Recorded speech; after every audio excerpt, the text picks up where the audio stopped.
வணக்கம். தமிழகம் செய்திகளோடு இணைந்து கொள்ளுந்தான் மகளிரி கமலநாதன். முதலில் தலைப்புச் செய்திகள்.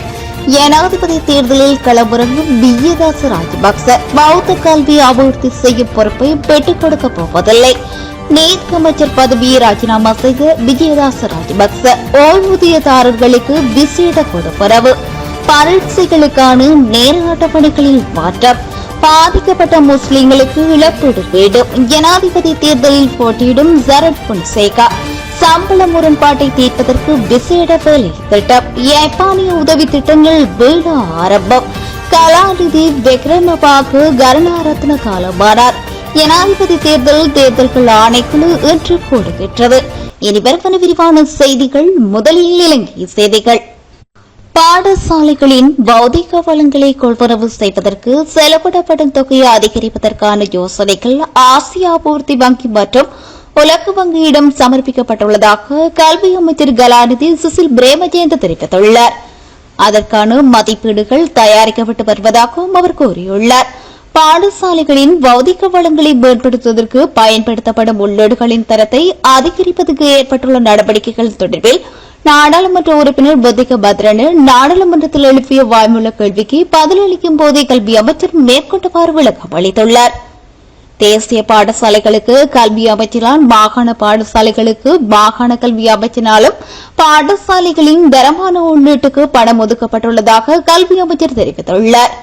இதற்கு மேலதிகமாக உலக வங்கியின் நிதியுதவியின் கீழ் குறிப்பிட்ட தொகை வழங்கப்பட்டுள்ளதாக தெரிவித்த கல்வி அமைச்சர் ஆசியா பூர்த்தி வங்கியின் கீழ் வழங்கப்படும் உதவிகள் ஆசிரியர் பயிற்சி மற்றும் தரமான உள்ளீடுகளுக்கு செலவிடப்படும் எனவும் கூறியுள்ளார். 2025 ஆண்டிற்கான தேவையான மதிப்பீடுகள் தயாரிக்கப்பட்டு வருவதாகவும் அடுத்த வருடம் நிறுவனங்களுக்கு முன்மொழிவு சமர்ப்பிக்கப்படும் என்றும் அமைச்சர் மேலும் கூறியுள்ளார். தமிழர் தரப்பிலிருந்து பொது வேட்பாளர் ஒருவரை நிறுத்துகின்ற எந்த ஒரு தீர்மானத்தையும் இலங்கை தமிழரசுக் கட்சி இதுவரையில் எடுக்கவில்லை என இலங்கை தமிழரசுக் கட்சியின் பேச்சாளரும் நாடாளுமன்ற உறுப்பினருமான ஜனாதிபதி சட்டத்தரணி MP சுமந்திரன் தெரிவித்துள்ளார். யாழ்ப்பாணத்தில் நேற்று நடைபெற்ற நிகழ்வொன்றில் கலந்து கொண்டு ஊடகங்களுக்கு கருத்து வெளியிடும் போதே மேற்கொண்டவாறு குறிப்பிட்டுள்ளார். தமிழ் பொது வேட்பாளர் என்ற விடயத்தில் நாங்கள் எடுத்த தீர்மானம் என்னவென்றால் ஜனாதிபதி தேர்தலில் நிற்கின்ற பிரதான வேட்பாளர்களோடு நாங்கள் பேரம் பேசி அவர்களுடைய தேர்தல் அறிக்கையிலே அவர்கள் சொல்லுகின்ற விடயங்களே அவதானித்து யாருக்கு எங்கள் மக்கள் வாக்களிக்க வேண்டும் என்கின்ற செய்தியினை அதற்கு பின்னர் நாங்கள் அறிவிப்போம் என்று சொல்லியிருக்கின்றோம். அதன்படி பிரதான வேட்பாளரின் தங்களை வெளிப்படையாக அடையாளம் காட்டியிருக்கின்ற சஜித் பிரேமதாசவோடும் மற்றது அனுர்குமார திசாநாயக்கவோடும் எங்கள் கட்சி அலுவலகத்திலே உத்தியோகபூர்வமாக நாங்கள் பேச்சுவார்த்தை நடத்தியிருக்கின்றோம். அத்தோடு எங்களுடைய எதிர்பார்ப்புகளை அவர்களுக்கு நாங்கள் சொல்லியிருக்கின்றோம். அவர்களுடைய தேர்தல் அறிக்கை வெளிவந்த பின்னர் என்னென்ன விடயங்கள் அதிலே உள்ளடக்கப்பட்டிருக்கின்றன இவற்றையெல்லாம் பகிரப்படுத்தி சொல்கின்றார்கள் என்பதை அவதானித்துள்ளோம். ஆனால் வேறு எவரும் இதுவரையில் தங்களை வேட்பாளர் என்று அறிவிக்கவில்லை. அவ்வாறு அறிவிக்கின்ற பட்சத்தில் அவர்களோடு இதே மாதிரியான பேச்சுவார்த்தையை நாங்கள் நடத்துவோம் என்று MS சுமந்திரன் குறிப்பிட்டுள்ளார். நாட்டு மக்களுக்கு இன்றைய தினம் ஒரு நற்செய்தியை வழங்க உள்ளதாக நீதி மற்றும் சிறைச்சாலைகள் மறுசீரமைப்பு விவகார அமைச்சர் விஜயதாச ராஜபக்ச தெரிவித்துள்ளார். இன்று நடைபெறும் விசேட செய்தியாளர் சந்திப்பில் குறிப்பிட்ட அறிக்கை வெளியிடப்படுவதாக அவர் தெரிவித்துள்ளார். இதன்போது எதிர்வரும் ஜனாதிபதி தேர்தலில் போட்டியிடுவதா இல்லையா என்பதை அமைச்சர் என்று அறிவிப்பார் என எதிர்பார்க்கப்படுகிறது. மேலும் அமைச்சர் பதவியிலிருந்து விலகுமாறு ஜனாதிபதியினால் முக்கிய அமைச்சருக்கு வேண்டுகோள் விடுக்கப்பட்டுள்ளதாக அரசியல் தரப்பில் பேசப்படுகின்ற நிலையில் விஜயதாச ராஜபக்சவின் செய்தியாளர் சந்திப்பில் இது தொடர்பில் பேசப்படும் எனவும் எதிர்பார்க்கப்படுகிறது. பாணாந்துறையில் ரயில் மோதி இளைஞர் ஒருவர் உயிரிழந்துள்ளதாக போலீசார் தெரிவித்துள்ளனர். நேர்முக தேர்வில் கலந்து கொள்வதற்காக தந்தையுடன் சென்ற போதே விபத்து ஏற்பட்டுள்ளது. பாணந்துறை எலும்புல பிரதேசத்தில் வசிக்கும் 22 வயதான கவிது கசரியல் என்ற இளைஞனை உயிரிழந்துள்ளார். நேர்முக பரீட்சையொன்றில் கலந்து கொள்வதாக வீட்டிலிருந்து சென்ற நிலையில் பாணாந்துறையிலிருந்து மருதாண்டி நோக்கி சென்ற ரயில் மோதி உயிரிழந்துள்ளதாக தெரிவிக்கப்படுகிறது. சடலம் பிரேத பரிசோதனைக்காக பாணாந்துறை ஆதார வைத்தியசாலைக்கு கொண்டு செல்லப்பட்டுள்ளது. சம்பவம் தொடர்பில் வானாந்துறை போலீசார் விசாரணைகளை மேற்கொண்டு வருகின்றனர். நவசமசமாய கட்சியின் தலைவர் கலாநிதி விக்ரமபாகு கருணாரத்ன தனது 81வது வயதில் காலமானார். கடந்த 2010 ஆண்டில் கருணாரத்ன ஜனாதிபதி தேர்தலில் போட்டியிட்டிருந்தார். விக்ரமபாகு கருணாரட்ன தமிழ் மக்களுக்கு ஆதரவான நிலைப்பாட்டை கொண்டிருந்தார் என்பதும் குறிப்பிடத்தக்கது. கடந்த காலங்களில் தமிழ் மக்களின் உரிமைகளுக்காக கொழும்பில் போராட்டங்களை முன்னெடுத்திருந்தார்.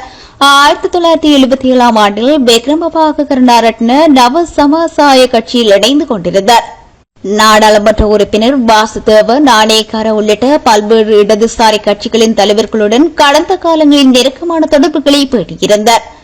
இலங்கை பல்கலைக்கழகத்தின் பொறியியல் பட்டதாரியான கலாநிதி விக்ரமா கருணாரட்ன 18 ஆண்டுகளாக பேராதனை பல்கலைக்கழகத்தில் விரிவுரையாளராகவும் கடமையாற்றியுள்ளார்.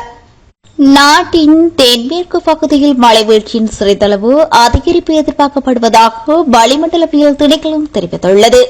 இந்த காலநிலை மாற்றம் நாளை முதல் அடுத்த சில நாட்களுக்கு காணப்படும் என தெரிவிக்கப்பட்டுள்ளது. இதேவேளை வடமேல் மாகாணத்தில் சிறிதளவு மழை பெய்யக்கூடும் என வளிமண்டலவியல் திணைக்களம் எதிர்ப்பு கூறியுள்ளது. மேல் மற்றும் சப்ரகமுவ மாகாணங்களிலும் கண்டி, நுவரெலியா, காலி மற்றும் மாத்தறை மாவட்டங்களிலும் பல தடவைகள் மழை பெய்யக்கூடும் என அந்த திணைக்களம் தெரிவித்துள்ளது. அதே நேரம் மத்திய மலைநாட்டின் மேற்கு சரிவுகளிலும் வடக்கு, வடமத்திய மற்றும் வடமேல் மாகாணங்களிலும் திருகோணமலை, மொனராகலை மற்றும் அம்பாந்தோட்டை மாவட்டங்களிலும் அவ்வப்போது 50 கிலோமீட்டர் வேகத்தில் பலத்த காற்று வீசக்கூடும் என தெரிவிக்கப்பட்டுள்ளது. நாட்டின் ஏனைய பகுதிகளில் அவ்வப்போது 30 தொடக்க 40 கிலோமீட்டர் வேகத்தில் ஓரளவு பலத்த காற்று வீசக்கூடும் என வளிமண்டலவியல் திணைக்களம் மேலும் குறிப்பிட்டுள்ளது. மே மற்றும் ஜூன் மாதங்களில் ஏற்பட்ட வெள்ளம், நிலச்சரிவு மற்றும் போராட்டங்களால் பணிக்கு சமூகம் அளிக்காத அரசு ஊழியர்களுக்கு சிறப்பு விடுமுறை வழங்க தீர்மானிக்கப்பட்டுள்ளது.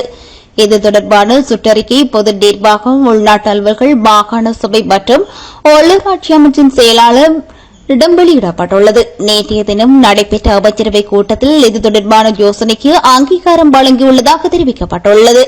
கொழும்பு, களுத்துறை, கம்பகாக்காலி, மாத்தறை, அம்பாந்தோட்டை, புத்தளம், குருநாகல், பொலன்னறுவை, கேகாலை மற்றும் இரத்தினபுரி ஆகிய மாவட்டங்களில் உள்ள அரசு அதிகாரிகளுக்கு இந்த விசேட விடுமுறை வழங்கப்பட்டுள்ளது.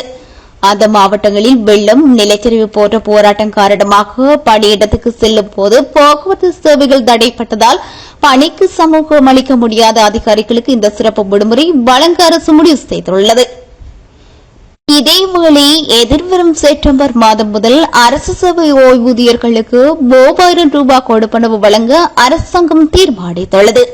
இதன்படி சம்பள முரண்பாடு தீர்க்கப்படும் வரை ஓய்வு பெற்ற அரசு ஊழியர்களுக்கு இந்த கொடுப்பனவு வழங்கப்படும் என கல்வி அமைச்சர் சுசில் பிரேமஜயந்த் தெரிவித்துள்ளார்.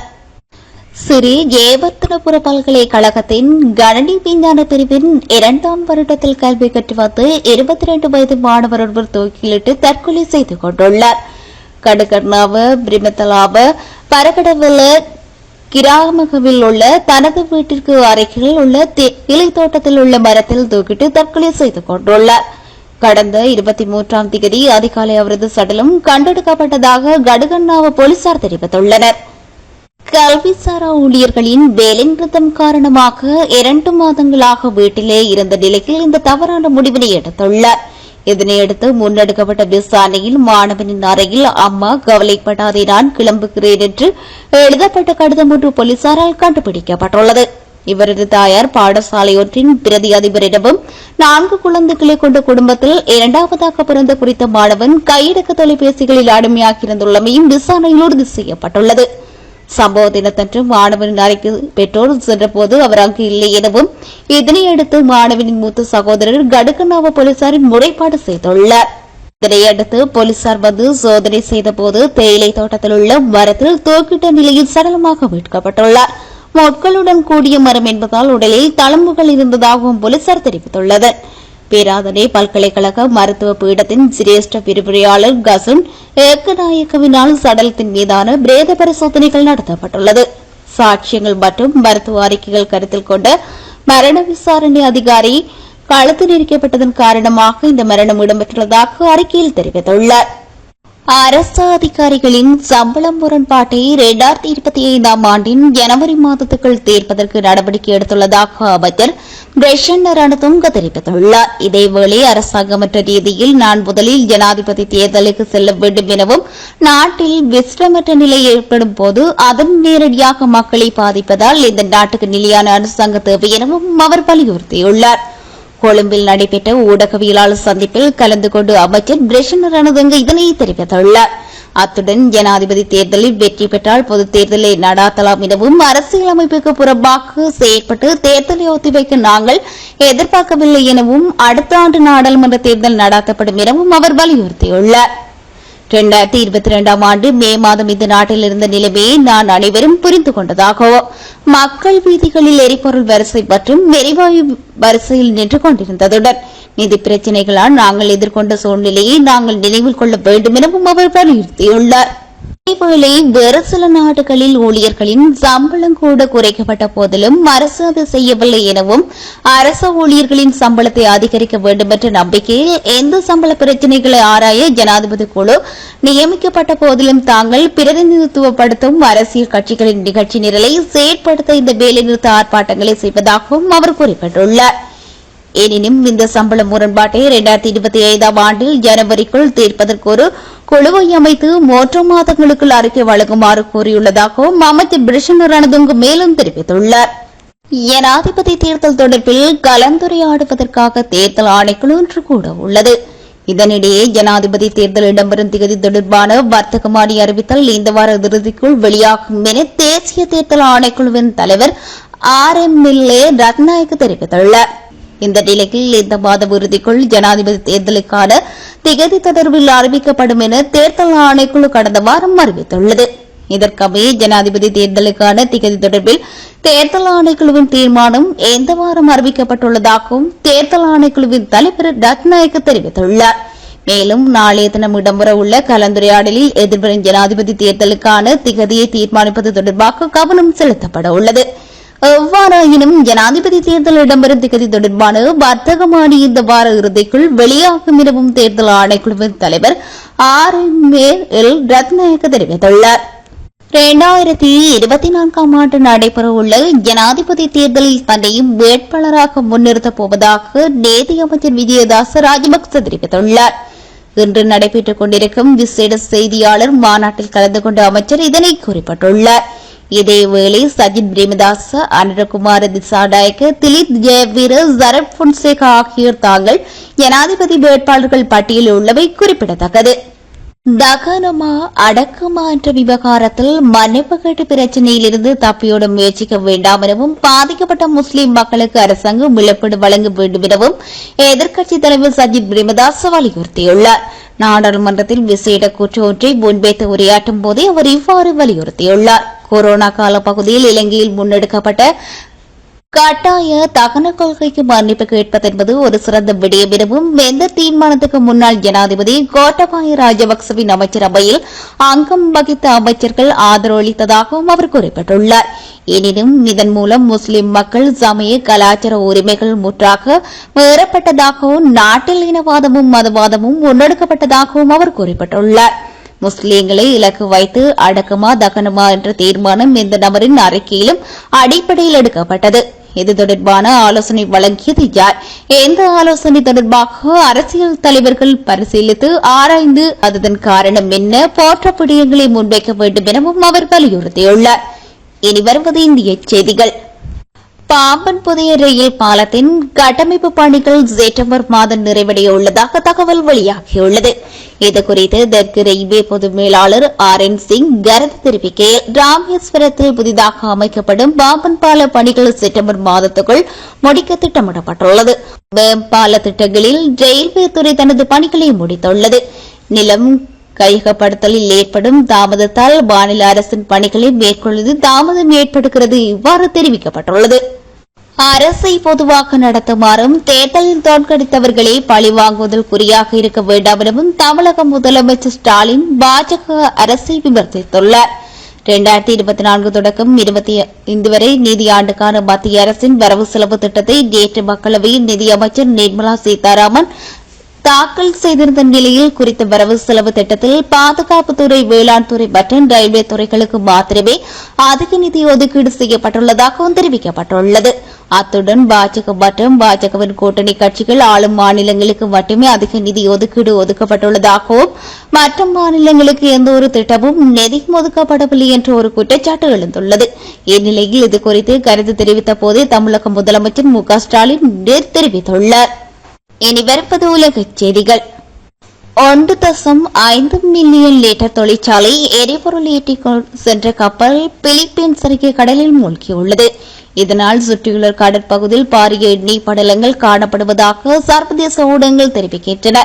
அந்த கப்பலில் இருந்த 17 பணியாளர்களில் 16 பேரை நிவாரணக் குழுவினர் பத்திரமாக மீட்டுள்ளனர். காணாமல் போனவரை தேடும் பணிகள் நடைபெற்று வருகின்றது. உலகின் மிகவும் சக்தி வாய்ந்த கடவுச்சீட்டு தரவரிசை பட்டியலில் சிங்கப்பூர் முதலிடம் பிடித்துள்ளது. அந்த வகையில் சிங்கப்பூர் கடவுச்சீட்டை பயன்படுத்தி 192 நாடுகளுக்கு விசா இல்லாமல் பயணிக்க முடியும் என தெரிவிக்கப்பட்டுள்ளது. இதில் இலங்கை கடவுச்சீட்டு 84வது இடத்தை பிடித்துள்ளமை குறிப்பிடத்தக்கது. சர்வதேச விமான போக்குவரத்து சங்கத்தின் தரவுகளின் அடிப்படையில் அந்த வகையில் உலகில் மிகவும் சக்தி வாய்ந்த கடவுச்சீட்டு தரவரிசையில் சிங்கப்பூர் முதலிடம் பிடித்துள்ளது. மேலும் பிரான்ஸ், இத்தாலி, ஜெர்மனி, ஜப்பான் மற்றும் ஸ்பெயின் ஆகிய நாடுகள் இந்த தரவரிசையில் 2வது இடத்தை பிடித்துள்ளன. இந்த நாடுகளின் கடவுச்சீட்டை பயன்படுத்தி 192 நாடுகளுக்கு விசா இல்லாமல் பயணிக்க முடியும் எனவும் தெரிவிக்கப்பட்டுள்ளது. இத்துடன் செய்திகள் நிறைவு பெறுகின்றன. இதுவரை இணைந்திருந்தது தமிழ் FM பிரதான செய்தி அறிக்கையோடு.